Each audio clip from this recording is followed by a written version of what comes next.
This is Fading Colors by Dart Darth Thork 99.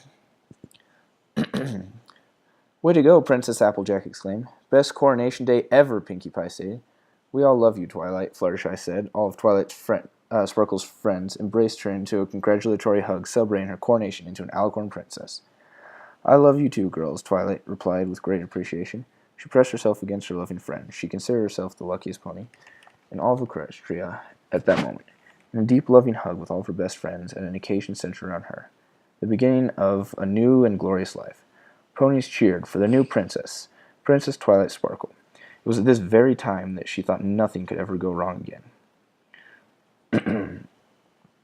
Oh, Pinkie Pie, did you throw your hip out again? Princess Twilight Sparkle chuckled. Yeah, I think I partied a little too hard last night, Pinkie said, slower than normally. Gosh, never thought I'd hear you say that, Princess Twilight exclaimed. She stared down lovingly at her friend. She was sprawled out on a hospital bed, a large support strap wrapped around her left hip. Her dulled pink mane and coat seemed to lay like a corpse against the white sheets. Pinkie Pie's old wrinkled face looked absolutely nothing like the energetic young party animal like Twi had once known those many years ago. Twilight Sparkle sniffed with the resistance of some slight mucus. She looked back upon the two royal guards standing behind her. Excuse me, but can you two give us some privacy for a minute? She politely ordered. The two guards nodded. Yes, your majesty. The two responded in sync. They trotted out of the hospital room to leave the newest princess and one of her old friends in peace. Twilight Sparkle looked into Pinkie Pie's withered eyes. Pinkie, you need to make me a promise, she began. Pinkie Pie rapidly nodded her head. As your friend, I'm concerned about you. You've injured yourself partying quite a few times lately. It seems your age might have caught up with you. A tear formed in Princess Twilight's eyes, but she blinked it away. I need to ask you to take it easy on the parties from now on, she asked. Pinkie's eyes saddened. You mean I can't party anymore? Pinkie Pie began to tear up. No, that's not what I mean. Twilight tried to calm Pinkie down. I mean that you need to be a little more careful when you're having one. You know, you should stop bouncing off walls and everything. Pinkie Pie giggled. Oh, all right, Pinkie Pie muttered. For you, Twilight, she said. It's not for me, Pinkie. It's for you, she explained. I'm worried about you all the time, she admitted. Oh, don't worry. I promise I won't hurt myself anymore, she said. Twilight smiled. Okay, thanks, Pinkie. She hugged her tight. Well, I should be going now. I'll see you soon, Pinkie Pie. Twilight waved goodbye to Pinkie as she left the room. See you later, Twilight, she said. Twilight left the hospital with her two escorts. They boarded her onto the carriage and flew her back to Canterlot. As promised, Twilight Sparkle came back to Ponyville to visit Pinkie Pie. She had moved out of the penthouse in the bakery to a small house located near Rarity's old boutique. But when she finally arrived, there was something strange going on. A team of medical ponies were swarming the house.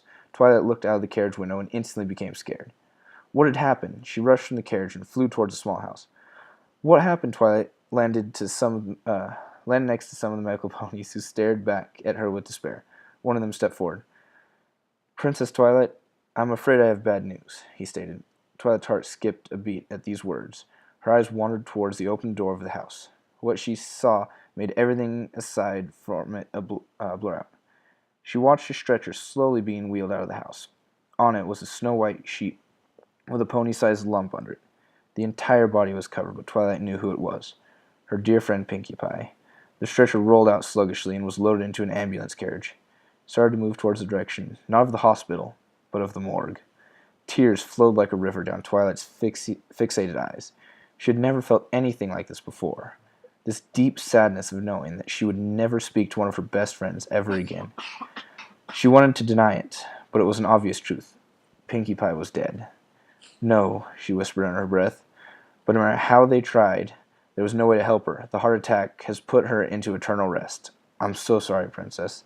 The medical pony walked towards some spectators of the scene, all of whom were oblivious to the tragedy that had just occurred. Twilight stood there, not responding to any of the ponies around her. She was staring into the distance, the way her old friend had gone.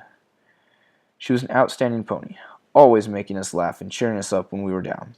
She was once the source of all of Ponyville's happiness, but now that happiness has faded. There will always be a void left in our homes, a void in which a happy pink mare once filled. The old gray stallion finished his speech of Pinkie Pie. He began to step off the podium and back into the crowd of mourning ponies. Almost all of Ponyville populated this gravesite, from little foals to the elderly. They all gathered to wish Pinkie Pie a graceful entry into the afterlife. Pinkie Pie's two sisters were there as well. Two old gray mares hugging each other and crying over their lost sibling. Twilight Sparkle was there too. She had requested to be away from the guards.